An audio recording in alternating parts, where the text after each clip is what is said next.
This story features hackers, mobsters pulling off bizarre crimes, and a spy who is both stunning and shrouded in mystery. Polvi, the protagonist, was deeply in love with his childhood best friend. He was genuinely ready to do absolutely anything for her. And when he finally worked up the nerve to confess his feelings, she bolted away, completely flustered. After that, she spent an entire weekend ignoring his messages. Minato assumed he had upset her, and since he happened to be a hacker, he decided to track her GPS location. That's how he ended up in an alley where she was lying unconscious. The scene was horrifying, and he had no clue what had taken place. Now he is determined to uncover the truth behind what happened to the girl he loves and hunt down those responsible one by one. Just to warn you up front, this story is far more layered than your average plot. So if you're sensitive to darker themes, you might want to check out a different video on the channel. If things start feeling too heavy, you can always switch to a recommended video with a lighter storyline. But if you're ready to take on this emotional roller coaster, drop a like and leave a comment. Part 2. The story kicks off with our main character. On his very first day of high school, some girls were about how the principal just wouldn't stop talking during the opening speech.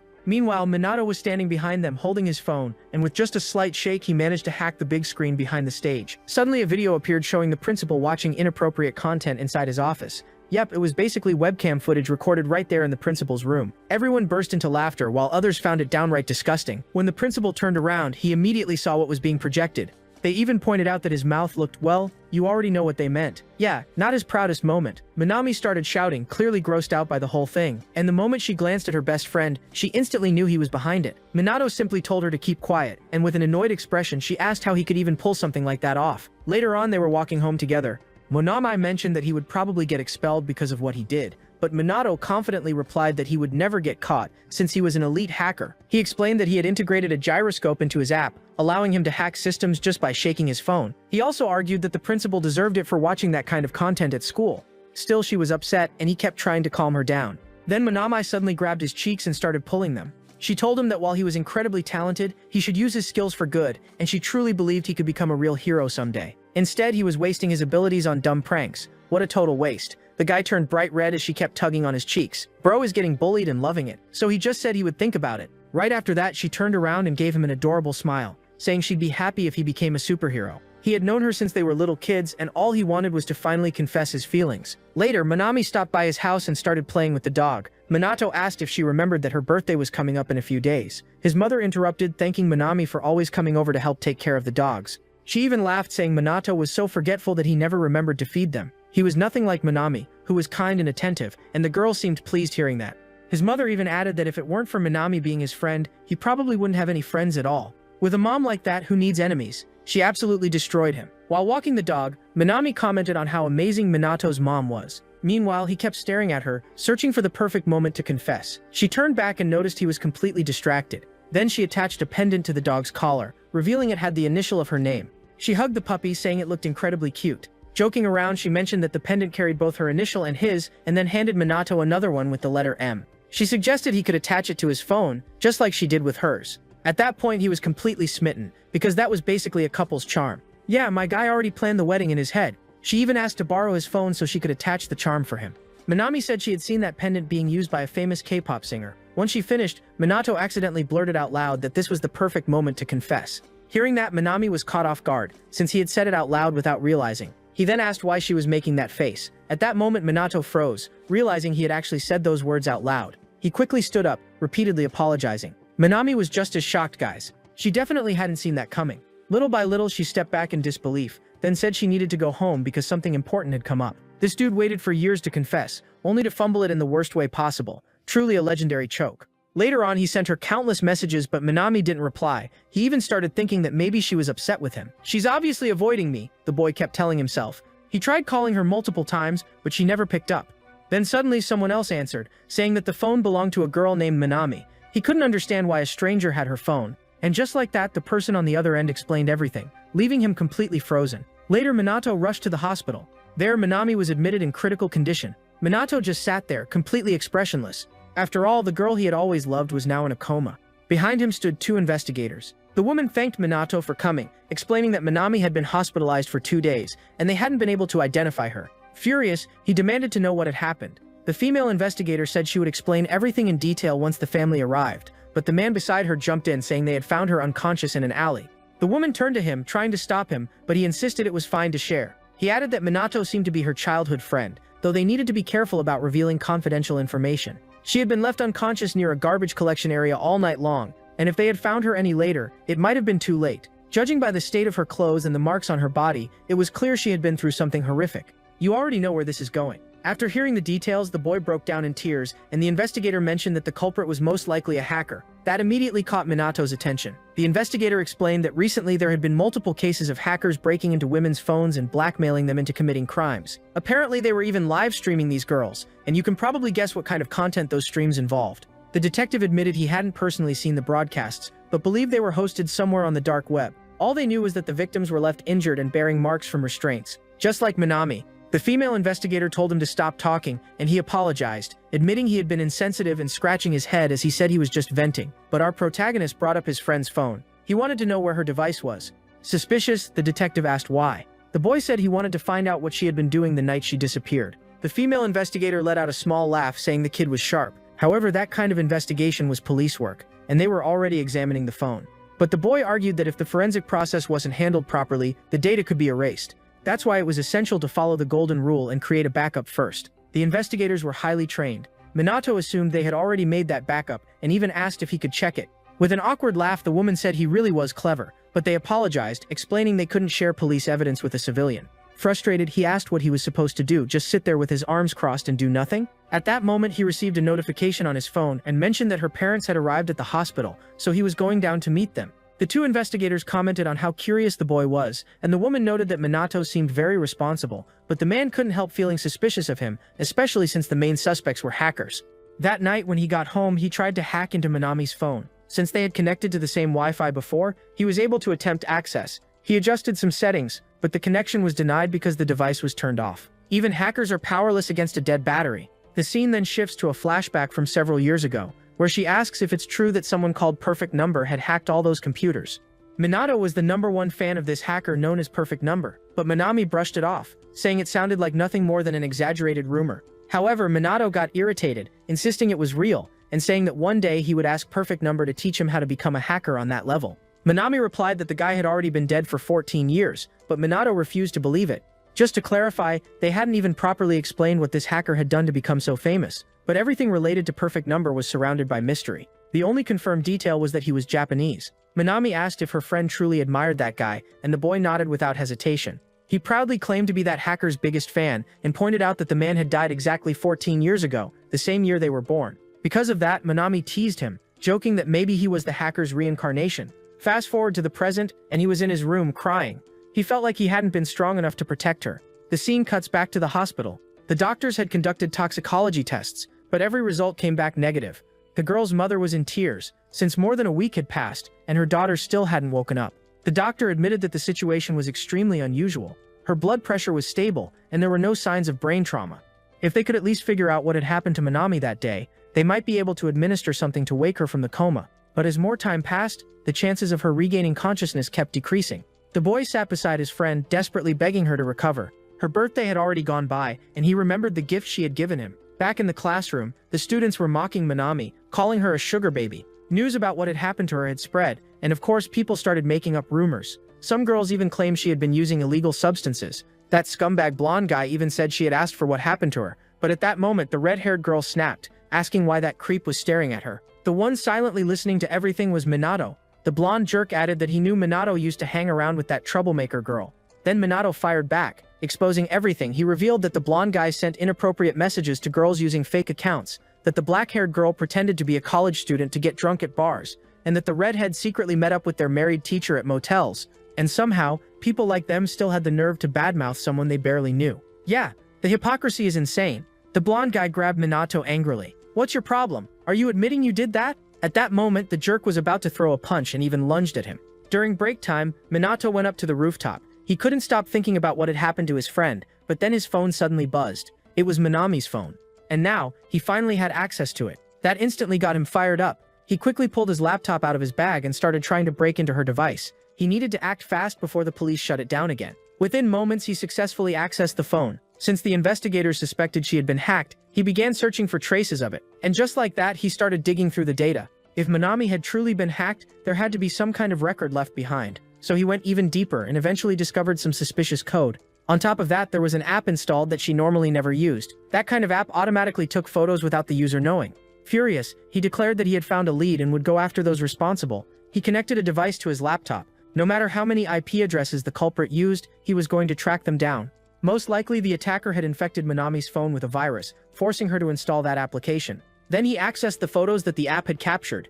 He was shocked, because his suspicions were confirmed. That person had taken numerous pictures of Manami without her knowledge. He hesitated for a moment, nervous about opening them, but he had no choice if he wanted answers. And sure enough, there were countless photos of her in all kinds of situations. Even at night while she was lying in bed using her phone, while brushing her teeth, and even while changing clothes. Those images were most likely what the criminal used to blackmail her. When he saw the content of those photos, his anger only intensified. Then suddenly that same investigator appeared beside him, saying this was exactly how a hacker operates. Our protagonist had walked straight into the trap. The officer was holding Manami's phone inside an evidence bag, and casually remarked that it had been very easy to determine whether Minato was a hacker or not. At that moment, Minato realized he was in serious trouble. The investigator explained that he had come to the school to follow up on a report from the principal about the screen behind the stage being hacked, and the main suspect for that incident was none other than Minato. He then asked directly if the boy was responsible. Without answering a single question, Minato grabbed his laptop and ran. He knew he was completely screwed, and the only thing the investigator did was laugh. Right after that, he immediately made a phone call. He tells his partner that the boy really is a hacker, and even asks for a full background check on him. Meanwhile, Minato was already on the run. He knew that telling the truth about what happened to Manami might help him, but since the officer had discovered he was also a hacker, that only made things worse. He had broken into his friend's phone to search for clues, yet that alone could already be considered a crime. In other words, guys, he was completely cornered. Out of frustration, he punched the wall. He realized there was no point in telling the police what he had found. Right then, his phone started ringing, and when he checked it, it was a remote notification. It was coming from the same hacker who had tampered with Manami's phone. Mafia-level criminals. They weren't reaching out intentionally, guys. It was more like an accidental signal leak, and Minato quickly noticed that these people weren't as good at hiding as they thought. The criminals were located in a central part of the city, and outside there was a highly advanced car. Our protagonist made his way there and realized it was actually a nightclub. He sat outside, leaning his back against the vehicle. Inside, they were getting ready to start a live stream. They even began checking if the cameras and microphones were working. From outside, Minato was monitoring everything, and even managed to intercept their signal. A countdown began, and he was instantly stunned. Inside, there was a woman chained up, and those scumbags announced that the show was about to begin, calling it a masquerade ball. The moment he saw the woman restrained, his anger started boiling. Minato even grabbed his phone, thinking he should call the detectives. During the broadcast, they introduced a so-called special item. They called it the Pearl Mirror, and it was nothing more than a pill. This miracle drug would supposedly make the victim obey any command, and Minato overheard them saying it couldn't be detected by any toxicology test. That's when he remembered what had happened to his friend. The doctor had said it was strange that she hadn't woken up, since her brain was fine and no substances were found in her system, so that must have been the pill she had taken. While the guy continued streaming, viewers flooded the chat, and to kick things off, he planned to force her to take the drug. He tried to shove it into her mouth, but she spat it out. Because of that, he slapped her, complaining that the pill was expensive. She begged them to let her go, and joking toward the camera, he said that today's girl seemed pretty feisty, but once she swallowed the pill, she would become a completely different person. So he forced the pill into her mouth, and made her drink from a bottle. Even then she threw up. Still he celebrated, saying that at least she had swallowed it. Now she would turn into a complete puppet, and obey every command they gave. To test it, he asked if she would truly obey him. The girl stood there, frozen without answering. Seeing this, Minato couldn't believe it was real. Through tears she began saying that her role was to fulfill any request, and he couldn't help imagining his own friend going through the same thing. Outside, he kept watching that disturbing live stream. Furious, he swore he would make every one of them pay. He checked inside the car and noticed expensive filming equipment, and also spotted a fire exit at the top of the building where the stream was being filmed. He could use that entrance to get inside. He even found an online listing for the place and managed to view the building's layout. He knew he couldn't just stand there waiting for the police while a victim was still inside, so all he needed to do was lure them outside. Of course he was terrified, but he couldn't sit back and watch another girl suffer the same fate as his friend. And just like that, he managed to hack into the electric car, guys. On top of that, he disabled the entire building's security system. Now that he had control of both the car and the building, he was ready to execute his plan. He put on his jacket. With everything prepared, he declared that he would save that girl. He needed to steady his breathing. It was time to rescue her. He shook his phone, unlocking the door. With ease, he entered the building. While inside, the masked man kept announcing that the party was only getting started. The girl had become completely obedient, and now it was time for the clients, the viewers, to place bids and request the most extreme actions. So they were told to start sending money. He grabbed the phone to read the comments, and the chat was filled with disturbing messages. To fulfill one of the requests, they removed her restraints. She collapsed to the floor, and that creep laughed, saying this next request was going to be very entertaining. Then they ordered the girl to do something specific, and she immediately began to obey. And just as she was about to fully comply with it, they suddenly heard a noise coming from outside. Of course, those idiots froze in shock, asking what that loud sound was. When they checked the security cameras, they realized someone had tried to steal the car and ended up crashing it into the wall by accident. The car had been reversing, and the Mohawk guy immediately ran off, shouting for them to pause the broadcast for a moment because his car was being stolen. So everyone rushed outside saying they were going to stop the thief. Meanwhile, the boy was hiding upstairs. 5 of them had already gone outside, and using his phone, he was managing to control the car while also watching them through the security cameras. As soon as he noticed the guy standing in front of the vehicle, he stepped on the gas. Those idiots started yelling at the thief to stop and not take the car away. They even began pounding on the windows, but it was useless. Our hero kept accelerating, and as a result, he ran over one of the mafiosos. Yeah, that definitely ruined his day. They immediately started cursing at the supposed thief inside the car. Little did they know, there was no one inside at all. Meanwhile, the protagonist kept controlling the car and tried to run over the other mafiosos as well. He figured that was enough for now, since his goal was only to use the car as a distraction. He kept accelerating, and some of them even commented that whoever was inside must be completely insane. At that point, the car was already totally wrecked, and that spiky-haired mafiosi started shouting for everyone to get back inside. Then he pulled out a gun. Inside, the guy with the beanie was still checking everything on the security cameras, but he noticed that one of them began to go dark. He even asked what the hell was going on. More cameras started shutting off until eventually all of them went black, and right behind that mafioso was Manito, who struck him with a fire extinguisher. Clean hit, no respawn. Now he finally had the chance to save that girl. He was breathing heavily, and when he looked at her, she seemed almost unconscious. He approached her and said he had come to rescue her, but it was no use. She had completely lost her mind. He knew he had to act fast and take her upstairs, but something caught his attention. It was that exact pill, the Pearl Mirror.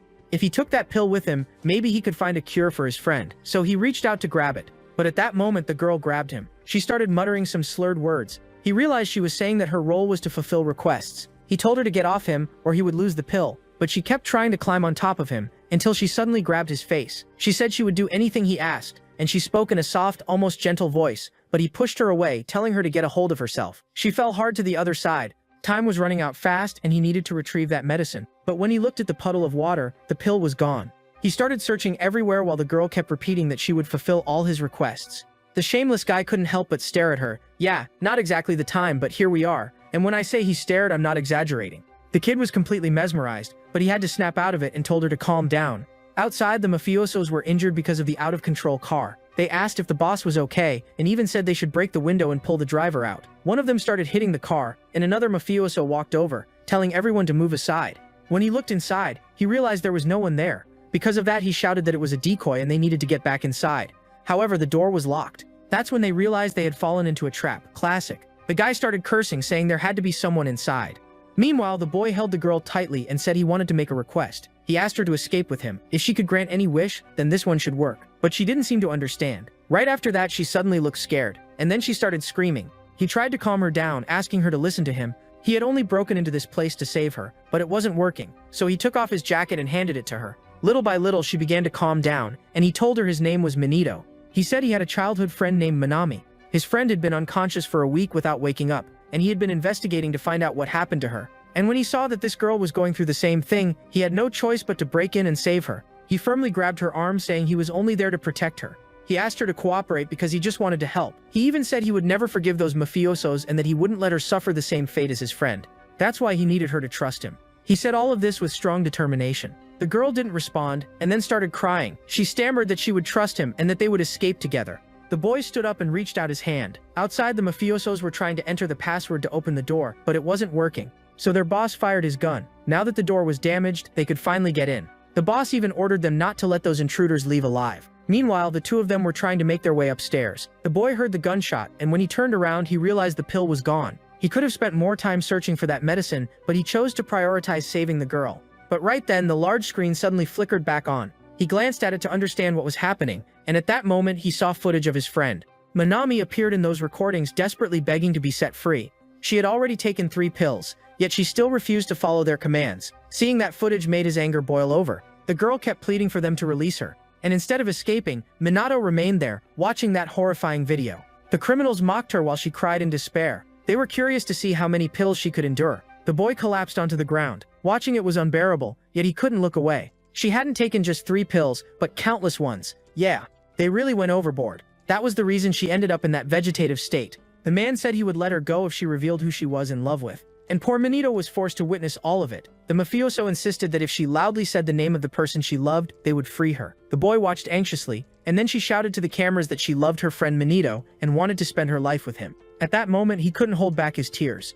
Meanwhile, the mafioso mocked her again, saying he would test yet another pill. Faced with such cruelty, Minato's rage exploded, and he slammed his fist against the ground. The man even sneered, saying that since he was Minato, she should obey him. The protagonist's anger grew so intense that he started shouting, and right behind him stood a mafioso, pointing a gun at his head. The man asked if this young man was Minato, and commented that the girl had been pure and gentle. But in the end, she turned out to be incredibly strong. She only resisted like that because she wanted to save herself for him, since she loved him. He even added that no matter how many pills she took, she never obeyed. At that instant, Minato lunged at the criminal and slammed him to the ground. He grabbed that bastard tightly by the neck and demanded how he could do something like that to an innocent girl. He was worse than a demon. However, one of the mafiosos struck him with a kick to the face. The boy fell to the ground, and right after that, he grabbed his phone. On the big screen in the room, the mafioso's bank account suddenly appeared. The boss asked what that was supposed to be. He quickly realized that his Bitcoin wallet had been hacked. One of the henchmen even questioned why the cryptocurrency numbers were dropping. They were being robbed in real time, and of course Minato was the one behind it. The boss grew furious and demanded to know what the boy was doing. As he approached the screen, he noticed the numbers rapidly decreasing. Naturally, the mafioso started to panic. Meanwhile, in the background, Minato let out a laugh and remarked that these idiots had no sense of security at all. He kept one hand over his face, covering his left eye. He even said it had been ridiculously easy to break into their accounts, which left the bald man fuming. To be honest, you're terrible even as criminals. That was exactly why it had been so simple to steal all their dirty money. He converted every Bitcoin into yen and transferred everything into his own wallet. One of the mafiosos rushed to the computer to confirm and realized the balance had truly dropped to zero. At that point, the boss pointed his gun at the protagonist's head, ordering him to return all the money. If he didn't give it back, he would blow his brains out. The protagonist, still covering his eye, asked if he really had the nerve to pull the trigger, since if he died, the money would be gone forever. Besides, keeping that money wasn't even enough to count as proper revenge. But the bald man replied that the money didn't belong to him, but to his superior. That's when the hero realized there was someone above them. The bald man kept threatening Minato, and with a serious expression, Minato thought that only a few more seconds were needed. The man said that maybe he couldn't shoot the boy because he needed the money back, but there was something else he could do. He would shoot the girl Minato was trying to save, especially since she was wearing his jacket, which made it obvious they were connected. And all the while, Minato still had his hand covering his eye. Looking upward, he realized there were only a few seconds left. Then he told the man that if he wanted, he could go ahead and shoot the girl, since protecting his own life was obviously more important than saving her. But the mafioso replied that there was nowhere for the boy to run, and that no matter what, he was finished. Minato then revealed that there was a reason he had kept one eye closed, and at that moment he shook his phone, causing all the lights in the area to shut off. He also triggered the fire alarm, and water began pouring throughout the entire place. But he had set the water pressure to the maximum. Since he had kept one eye covered, it had already adjusted to the darkness, allowing him to see clearly. This was the perfect chance to escape, especially since the water was coming down like a full-on waterfall.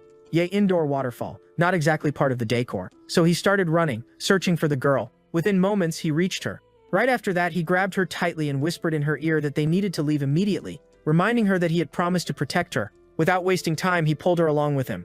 They needed to head up the stairs to reach the upper floor, taking advantage of the darkness. The water kept crashing down over the mafiosos, but suddenly it stopped, and the lights came back on without warning. That definitely wasn't part of the plan, and the mafioso immediately aimed his gun at the hero. At that instant, the woman shoved the boy aside, protecting him. As he hit the ground, he wondered what was happening. The girl had fallen on top of him. For a moment, he thought she had been shot. Then the mafioso approached and he moved in front of her to stop her from getting kicked. The girl was crying and trembling, and the boy stayed there, acting as a human shield. He kept taking multiple kicks, but he needed to find another opening. When he checked his phone screen, he realized his admin privileges had been revoked. In other words, it was as if another hacker had entered the system and stripped away his control. At that moment, the mafioso removed his jacket, and aiming his weapon, said he would ask one last time for the boy to return the money. The hero replied that he would give it back, as long as the girl was allowed to leave alive. After taking off his jacket, it became visible that he had a tattoo on his chest. The woman stared at that tattoo while breathing heavily, and the moment she saw that symbol, her expression changed instantly, and she declared out loud that she had found them. Right then, she quickly stood up, leaving Minato completely stunned. She placed her hands on the ground and delivered a swift kick straight to that bastard's face. Clean combo, no warning. Even the hero had no idea what was going on anymore. All he saw was the mafioso being sent flying. The henchmen were completely confused, and their boss collapsed with his eyes rolled back. He asked the girl if she was okay. He even told her she needed to get out of there as fast as possible, but she was already putting on her glove, when in that moment she removed the hairpin from her hair, when it turned out to be a weapon. Her long hair fell down to the ground as she took on a strange stance, and when she opened her eyes she looked slightly unhinged. Monaco couldn't understand anything anymore. The mafiosos started shouting for them to capture that woman. She gripped the weapon tightly, and when she pressed a button it fired. Monaco wondered what kind of weapon that even was. Wasn't that just a simple hairpin? And after pressing another button, she rushed toward the man and struck him. The guy was launched away, and she slid across the water. He realized that this woman was far from normal, and little by little, she took them all down, one by one, and she was making them suffer quite a bit while doing it. On top of that, her skill level was incredibly high. Monitor started thinking that this woman was a monster, and even questioned why the pearl mirror hadn't affected her. Not only was she terrifying, but she also had a hidden weapon in her hair. He even remembered the expression she made when she said she had found them. Most likely she had been hunting those mafiosos all along. Meanwhile, she continued eliminating the remaining men, and Monitor just stood there, watching everything unfold. He had believed that she was a victim and had gone through so much trouble to break in just to save her, but now he realized that the only victim there was himself. Your plot twist hit him harder than the kicks. He remained crouched on the ground as the mysterious woman approached him. At that moment she wrapped a wire around his neck and stepped down hard on it, forcing him downward. The boy asked why she was doing this, and she replied that he was annoying, even asking if he really thought that grabbing that medicine would let him save his girlfriend. Monito asked if she knew something, and with an angry expression he demanded that she tell him everything she knew. She kept him pinned to the ground while he questioned her about the pearl mirror, that very drug. She says he really never gives up and just keeps repeating himself like a parrot. With a smile she asks how he can be worried about his girlfriend when she's right there about to kill him. He replies that he doesn't care about his own life. The only thing he wants to know is whether Manami can be cured. The mysterious woman keeps watching him closely. She says the truth is going to leave a bitter taste in his mouth, because in reality, his girlfriend will never recover. There is no known treatment for that kind of drug. Maybe the only person who knows anything is the one who created it, their boss. Monito asks if she knows the leader of those mafiosos, but she tightens the wire even more. She even says it's time for him to die, since she won't be telling him anything else. She wasn't in the habit of killing kids, but he had seen too much, so there was no way she could let him live. But the boy tells her she's forgetting something. There's still someone else, he says to her. When she looks to the side, it's that mafioso, the boss of those henchmen. Then he fires 2 shots. The bullets head straight toward the mysterious woman. However, she lets out a laugh and effortlessly dodges, immediately throwing her weapon at the criminal. Smooth reflexes, blink and you miss it. Her weapon ends up lodged into the barrel of his gun, and when he pulls the trigger, his weapon explodes. She comments that she didn't expect him to wake up so quickly. Our hero still couldn't understand why the girl he was trying to save was now trying to kill him. Even so, the only thing on his mind was finding where the boss of those criminals was to discover a cure for that pearl mirror. Maybe if he could obtain an antidote he could save Manami. The thug starts cursing, saying she isn't even a police officer to be interfering in their business. At that moment she drives her weapon into the man's hand and tells him to stay quiet because she has some questions. She says she wants to know where his boss is, so he better start talking. At that moment Monatu realizes that she is also after that boss. She opens his shirt to reveal the tattoo. She was hunting people who had those hidden markings. Then she pulls out her phone and takes a picture. Their boss was extremely cautious and no one had ever seen him. Only his executives appeared publicly, and all of them had that same tattoo on their chest. Since he was one of those executives, the girl insists that he must know where the boss is. Our hero was still confused, unable to fully grasp what was going on. He even considers that maybe this boss was the hacker who played that recording right when he was about to leave. He begins connecting the dots, because it made perfect sense that their boss had been watching everything the entire time. The criminal keeps insisting that he knows nothing. The girl smiles again and strikes him. The man screams in pain and she says she'll only ask one more time. Shouting, he claims he doesn't know where the boss is. Then Monito steps in, saying that even if the man did know, he would never reveal it, because the boss was watching him. The man asks how the boy could possibly know that. But Monito had only been guessing. Yet the moment the man reacted like that, it basically confirmed it. Monito was certain they were being monitored by a hacker. He just wasn't sure it was the boss. Fixing her hair, the woman asks what he means by that. And Monito explains that he figured it out because of Manami's recording. Right when they were about to leave the building, that video started playing on the big screen. That meant the boss had been listening to their conversation the whole time, and used the footage just to delay him. And when he shut off the lights, the boss managed to regain control of the building and turned them back on. In such a short time, that boss had even stripped Monito of his admin privileges. In other words, they were dealing with a top-tier hacker. Yeah, final boss energy. Right now, that boss was probably sitting comfortably at home, controlling everything and watching through the cameras. Monito even threatens that he will definitely find him. The mafioso starts yelling at the boy, telling him not to mess with that boss because he was a big shot.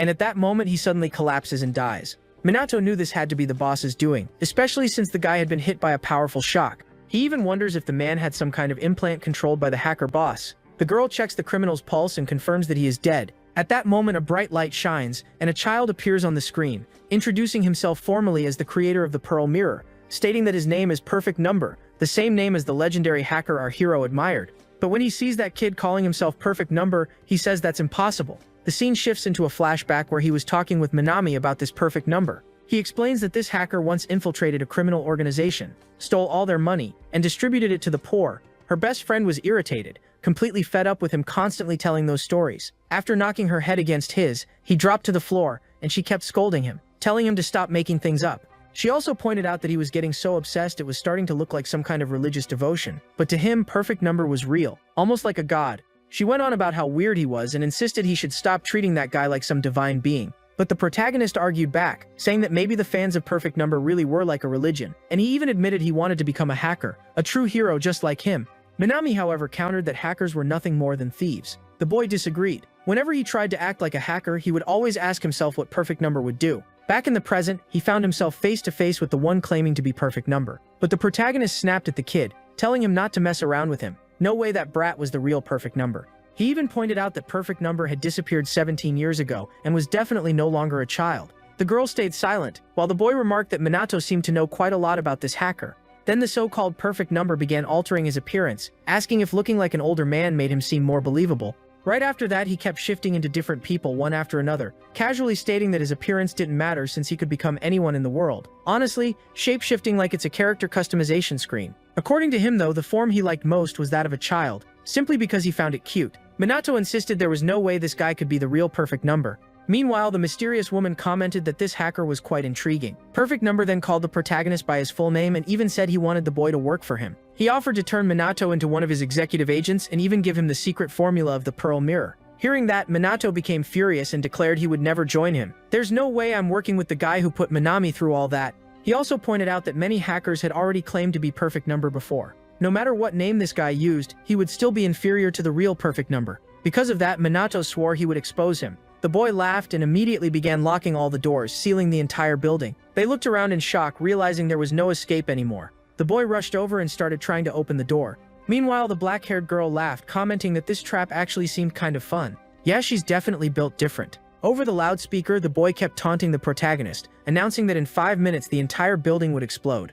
He told Minato to quickly decide whether he would work for him or not. As the countdown began ticking down, the woman questioned why he was even showing the timer, wondering if it was just to make them panic more. Still, she decided to find a way out and delivered a powerful kick to the door. She left a visible dent in the metal, but it still didn't open. Minato had already pulled out his laptop and started typing rapidly, telling the black-haired woman not to interfere. The only way to open that shutter was through the electrical system. She asked what he had just called her, and he casually repeated that he had called her black-haired woman. Curious, she asked what he was doing, and he simply replied that 5 minutes was enough time for him to unlock the door. He needed to regain his administrator access. "What does that even mean?" she asked, and he explained that an administrator has access to all the main system settings. There were also guests and regular users. A guest was like a traveler just passing through. Users were like devoted followers who would do anything to obey a doctrine. Then there were admins, who were like high priests teaching the rules of a god. And finally, there was the master administrator, who was essentially the god itself. In hacker terms, the system worked just like a religion. If he regained master administrator access, he could control every door in the building. He would prove that this so-called Perfect Number was a fraud. Over the loudspeaker, the boy continued mocking them, saying this was all just a test. If they managed to escape, he would allow them to live. It was a trial to see if the protagonist had enough talent to work alongside him. "Like I'd ever want to be on your side, you pathetic imposter." According to Minato, he was the best hacker out there, so opening those doors would be easy. After all, management systems always had multiple security vulnerabilities, but the boy on the speaker claimed he had complete control over every single one of them. And the only thing the protagonist replied was, "We'll see whether you really have control or not."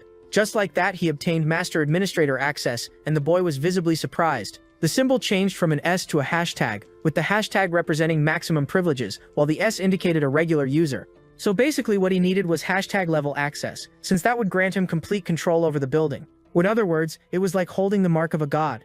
The girl kept her eyes on the door, waiting to see if it would open, and sure enough, it slowly began to slide open. The boy was stunned, saying Minato had obtained access in less than a minute. Not even a hint of modesty there. Our protagonist casually said the test was easy, especially since his laptop was connected to the building's network, which made everything even simpler. He even claimed that this fake Perfect Number had no chance of winning. However, the kid quickly said that Minato was mistaken. At that moment, Minato glanced at his laptop and froze in shock, because his privileges had just been downgraded. And just like that, the door shut again. The girl got irritated, pointing out that it took forever to open the door, but closing it happened instantly. Still working on his laptop, he searched for another way to unlock it. But yeah, nothing worked. It felt like that mysterious kid was a far superior hacker. Honestly, it was like the kid was toying with him for fun. Through the loudspeaker, Perfect Number kept mocking Minato, telling him to keep trying to escape. He even bragged that it only took him 5 seconds to strip Minato of his permissions. With a grin, the boy declared it was impossible for the protagonist to defeat him. Almost 2 minutes had already passed, and Minato began losing his patience. He started typing non-stop, throwing out lines of code, and no matter how many times he tried, the same thing happened. He would gain admin access and start opening the door, only for the other guy to revoke it and shut the door even faster. This cycle went on for several minutes. No matter how many times he opened it, the other guy always closed it. Minato slammed his hand on the table, starting to lose all hope, convinced he might actually die here. Less than 3 minutes remained, and he still couldn't find any vulnerability to override the hacker's control. Over the speaker, the boy kept repeating that all Minato had to do was swear loyalty, and he could walk out alive, but the protagonist refused. There was no way he would side with someone who had hurt Minami. To demonstrate his superiority, Perfect Number started draining all of Minato's cryptocurrency, and within seconds, his balance dropped to 0. He literally had 0 bitcoins left. The shock hit so hard he nearly collapsed. It was the first time he had encountered a hacker on this level. For a moment, he even wondered if this might actually be the real Perfect Number. The boy kept laughing, telling him to make his decision already. Meanwhile, the woman remained completely calm. She even admitted that the kid must be an incredible hacker, possibly the real Perfect Number, but at the same time she said he was extremely annoying. She threw her weapon at a security camera and yanked it down, destroying it, all just to shut him up for a moment. But it didn't work, and he kept joking around, pretending like he had only lost one eye. Still, Minato refused to accept that this was the real Perfect Number. At that moment, the girl punched him straight in the chest. She told him she was getting irritated with him repeating that over and over. This wasn't the time to worry about whether that guy was real or not. He needed to focus on finding a way out of there. He replied that he had already tried everything, but the kid always found a way to stay connected to the building. While pinning him down, she told him to figure something out quickly. That's when something clicked in his mind. The core issue was that the hacker always managed to stay connected to the building. So the simplest solution was to cut off that connection entirely. He asked the black-haired woman for help, saying he needed her assistance to shut down the building's internet, because a hacker without internet and power is basically useless. However, he needed her help to locate where to do it. He wouldn't lose his own connection, since he was linked through cables. So essentially, she needed to find the ONU. She asked if he meant Uno, and he corrected her, saying that was just a card game. The ONU was a device where the optical signal entered. They needed to reach that network hub and destroy it. All external signals passed through that ONU. The internal system would keep running, which was necessary since he still needed it to open the door. Once they cut off the external internet, the boy would lose his connection to the building. She agreed to help and asked where this control point was located. He told her it was in the distribution panel in the hallway on the first floor, though getting there would be difficult. The black-haired girl asked if he was underestimating her abilities, and he denied it, even suggesting she could move through the air ducts. Maybe by crawling through the vents, she could reach the upper floor. She accepted the idea, saying it was their only option. On the screen, the hacker commented that this solution was unexpected. He even remarked that it was a shame he hadn't managed to kill him earlier. Perfect Number added that he had expected a more hacker-like solution. At that moment, Minato remembered something important. The girl simply laughed, saying she would make it there, and immediately used her weapon to break open the vent grate. Then, without hesitation, she jumped inside the ventilation shaft. They only had about a minute and a half left. He was certain that this Perfect Number was not the real one, because of a well-known quote from the hacker. "Do not limit yourself to code alone. Explore every environment available." That was precisely why this one couldn't be the original Perfect Number. Meanwhile, the woman began crawling forward. She followed the exact route he had described, and they stayed in contact through an earpiece. After reaching a hallway, she opened a door there and climbed down. However, she soon reported that this door had also been locked. Still, Minato said he had 2 more vulnerabilities he could exploit, and that he would try to open it quickly. She used her phone to send him her current location. She even mentioned that if he could unlock the door fast enough, she would be able to slip through. After typing in the commands, he told her the door was about to open. At that moment, the door started moving. She rushed to get through as fast as possible. She had assumed the electrical distribution panel would be nearby. But when she looked ahead, she was caught off guard. There was yet another door before reaching the system panel she needed. So she had to reach the other side quickly, since the door would soon start closing again. He got frustrated, thinking there was no way she could cross that corridor in time. However, he soon realized how skilled she was, as she took careful aim with her weapon. After firing, she latched onto something and used it to pull herself across. Spider-Man would be proud. He shouted in concern, thinking she might get crushed. At that moment, he lost his administrator access again, and the door instantly shut, but luckily she had already made it through. She let out a relieved sigh, saying it had been a close call. She then asked if he had insulted her earlier when he got mad. After searching around, she finally located the distribution panel. There were several boxes, and he pointed out that the white one was the ONU. To avoid disconnecting every cable, he told her she could just smash it. Perfect Number then announced that their time was finally up, and even mockingly hoped the boy could still find a way to escape the explosion. She broke the box, cutting off his access. Panicking, Minato rapidly typed commands, and finally the door began opening so they could escape. Only 30 seconds remained, and he grabbed his belongings and started running. But the door suddenly refused to open any further. It was jammed. When he looked up, he realized it was because of the dent the girl had made earlier with her kick. At that moment, panic fully set in as he grabbed the door tightly and tried to force it upward. He shouted with all his strength, but the door wouldn't budge. He needed to lift it just a bit more to reach the handle. Then suddenly, he fell to the ground. From the other side, she had opened the handle and pulled his leg. She asked if he had called her something rude earlier, and he quickly denied it while apologizing. He glanced at his watch and saw that only 5 seconds remained. They rushed up the stairs in desperation until they finally reached the emergency exit door. When they pushed it open, there was only 1 second left. They made it outside just as a massive explosion went off, blasting them away. That was some perfect timing. Literally 1 second left. He got lucky because the woman landed on top of him, cushioning the fall. Still lying on the ground, he asked if she was okay. It was clear the explosion had been enormous. The scene then shifts to a nearby location shortly afterward. Sometime later, they were outside. People were passing by as if nothing had happened. The boy was drinking from a bottle of water, saying he never imagined that simply hearing the sounds of the city could feel so comforting. The girl wanted to ask him a few questions, and what she was most curious about was why he had gone in there alone. Normally, people would call the police, so she wanted to know why he had risked his life just to save her. He said he had been watching the broadcast and couldn't just sit still. He wasn't going to let someone else go through what Minami had endured.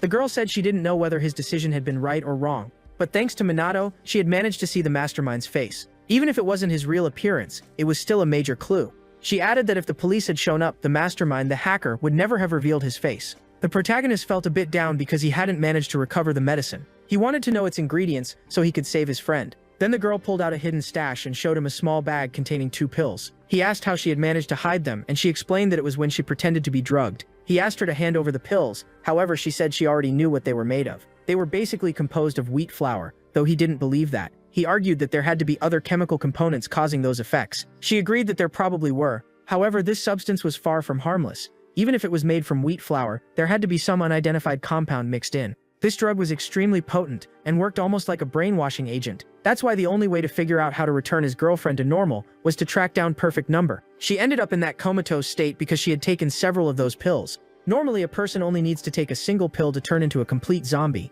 He asks what exactly she is, and she replies that she is a proxy agent. In simple terms, she was basically a secret operative. He stared at her with a very serious expression. Then he questioned why she had saved his life, and with a cute look, she said she saved him simply because she felt like it. Right after that, she started laughing, saying he was way too pure-hearted. At that point, our boy was completely lost. She was a proxy agent. Basically, she was a covert assassin hired to eliminate targets, and since he wasn't on her list, she decided to let him live. Even so, Minato suggested that they could become allies, especially since both of them were trying to reach this perfect number. The Japanese police would move far too slowly to track that guy down, so by working together they could reach that mafia boss much faster, and that was the only way to save Minami. He asked the black-haired girl to act as his hands and feet, while he would serve as the brain. He would use all his hacking skills to support her. The girl found that proposal quite interesting. She even threatened to throw him off the bridge, asking if he would actually be useful. To test whether he could be trusted, she asked what he would do if it turned out that was the real perfect number. Because she wanted to know if he could really eliminate that man, considering he had been treating him like a god. What will you do when you find out that he is the real perfect number? He understood exactly what she meant. Then he answered without hesitation that he would definitely take him down. I'll personally send that bastard straight to hell. And just like that, she tossed him back onto the bridge. However, she had one condition. They had to treat that man as if he truly were the real perfect number. Only then would they be able to uncover his true identity. The protagonist asked for the black-haired girl's name, and she told him he could call her whatever he wanted since names didn't matter to her. Still, she eventually revealed that her name was Ayla Kurosaki. Yeah, that name hits like a main character reveal. He even said he could feel fate bringing the two of them together to hunt down that criminal. He added that he wanted to make one thing clear, since their partnership was perfect. His main objective was to find this perfect number and uncover the cure. So he formally introduced himself to her, stating his full name. He had been tracking that maniac in order to find a way to save his friend. Early the next day, an investigation team arrived at the site of the explosion. The same investigators handling Minami's case were also present. The team was finishing up clearing debris and removing bodies. One investigator asked if there were any nearby security cameras, and a woman replied that there was one at a convenience store near the main road. So they called over 2 recruits and instructed them to check those cameras. The rookies commented that Kasai, that investigator, was extremely strict. On top of that, he had sharp instincts and a perfect arrest record in every case he handled. The rookies even said they hoped to become like him in the future. At that moment, they headed to a shop near the station. They reviewed footage from around 10 at night near the explosion site. They spent quite a while analyzing the recordings. Kasai casually remarked that the woman on camera 4 was very attractive, and his partner immediately told him to stop acting shameless. But he kept insisting the woman was beautiful, and even asked for a zoom. His partner got annoyed, asking if he was even taking the job seriously. However, he called her over to take a closer look at the footage. He said there was something interesting she needed to see. When she checked it, she was shocked. The people caught on camera near the scene were none other than the protagonist and that woman. She immediately questioned why Minato had been near the explosion site and whether he was involved. Kazai, casually eating instant noodles, commented that the boy seemed very suspicious. The next day, the scene shifts to the school. They questioned Minato, asking what he had been doing with that woman near the exploded building.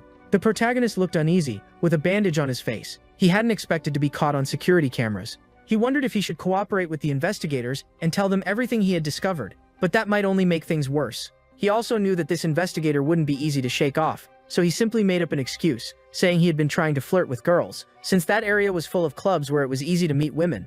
The investigator laughed, but the protagonist questioned why they were digging into his personal life. The investigator then explained that there had been an explosion near where Minato was, and someone had died. As he stood up, Minato asked if he could return to class. The woman said they weren't done questioning him yet, but the man allowed the boy to leave. Minato states that he has absolutely no connection to the explosion, nor to the people who lost their lives. Naturally, that immediately caught the investigator's attention. He simply forced a smile and told the boy he was free to go. The female officer questioned her partner, asking why they didn't finish the interrogation. Kazai then pointed out that no details about how many victims there were had been released. Even so, Minato had clearly said he wasn't involved with the people who died, and he said it using the plural form. The investigator quickly realized her partner had set a trap, and the protagonist walked right into it. In other words, the investigator concluded that the boy knew exactly what had happened in that building. Meanwhile, Minato sat in class with his head lowered. He was seriously terrified of getting caught, since he knew he was dealing with extremely dangerous people. Not only was he in trouble with those hackers, but now the police were also on his back. And on top of that, the black-haired woman was incredibly mysterious. Yes, Engidalkabrono really picked hard mode. On top of everything, he still needed to save Minami. And at that moment, the teacher entered and told everyone to take their seats. He asked for everyone's attention and announced that from now on, they would have a new substitute teacher assisting with some tasks. She would act as a teaching assistant for the class. Minato grew curious and lifted his head to see who it was. The girl introduced herself, saying it was a pleasure to meet them and that she would be spending the next 2 weeks with the class. It was none other than Ala Kurosaki, the black-haired woman. The moment Minato realized she was in his classroom, he was completely shocked. He accidentally tangled his foot in his desk. As a result, he crashed straight onto the floor. He even shouted loudly, asking what she was doing there. Meanwhile, she calmly said she hoped to get along with everyone. Honestly, there are moments when this girl gives off serious chills. She's seriously strange. During physical education class, the boys shamelessly talked about how they couldn't wait to see the teacher in a bikini. Some even said they wished they could wrap themselves in her long hair. Yet these guys need help. Meanwhile, Minato just stood there thinking they were complete idiots. Some of them even started making bets, trying to guess the color of her swimsuit. Minato, however, assumed she wouldn't wear any swimwear at all. But when they stepped outside, there she was, wearing a black bikini. The boys were instantly captivated, and for some reason, Mino felt bothered by it. She explained that the class would be a swimming lesson and asked if they were ready for a survival exercise. The shameless boys immediately started making creepy expressions, thinking all sorts of nonsense. The exercise involved tying them up underwater and leaving only a blade for them to free themselves. The students panicked as they struggled to escape, but of course it was extremely difficult. One of the boys almost managed it, but diving down and grabbing the blade from above was practically impossible. She explained that this was a basic escape exercise and that everyone should know how to do it. But little by little the boys actually started drowning. Yeah, this escalated fast. Minato shouted, asking if she was trying to kill them. After a few minutes, Minato himself pulled his classmates out of the water. She casually remarked that the boys were too weak, and that even elementary school students should be able to handle that. Walking up to her, he demanded an explanation. He wanted to know why she had come there, and she told him they would talk privately later. He became suspicious. Then she told Minato to tie her up, saying she would demonstrate what a student should do. The shameless boys stared at her, and when they saw Minato tying her up, their faces were filled with shock. Some even started celebrating, calling Minato a god for doing it. Bro became a legend overnight. We then see that our protagonist tied her tightly, with the rope wrapped all around her body. Some of them even started crying, claiming it was the best class of their lives. Right after that, Minato kicked her, sending her straight into the water. He wanted to see if she could really free herself. The boys jumped into the pool, saying the view from below would be even better. Meanwhile, the girls stood there, terrified that the teacher might drown. The red-haired girl commented that this whole class felt extremely strange. Meanwhile, the boys were just enjoying the scene. Ayla Kurosaki swam down to the bottom of the pool, and upon reaching it, she flipped gracefully. She grabbed the knife and quickly cut through all the ropes. The boys were shocked, realizing she was incredibly skilled. As they witnessed what they called a divine sight, they watched her swim back up to the surface. They climbed out of the pool, cheering loudly. She asked if they had learned anything, reminding them that she had demonstrated the technique herself. The boys noticed that her body was covered in rope marks and began praising her, saying she was amazing. Meanwhile, the girls looked completely unimpressed. Meanwhile, the investigators were standing outside the gym, watching everything unfold. One of them even questioned what that woman was doing at the school, acting as a teacher. That woman was Ayla Kurosaki, and she was 23 years old. The investigator also remarked that Mino was one hell of a liar. Later on, Mino went up to the school rooftop, looking for answers from Ayla Kurosaki. He wanted to understand how she managed to get a job there as a teacher, and she casually replied that she had plenty of connections.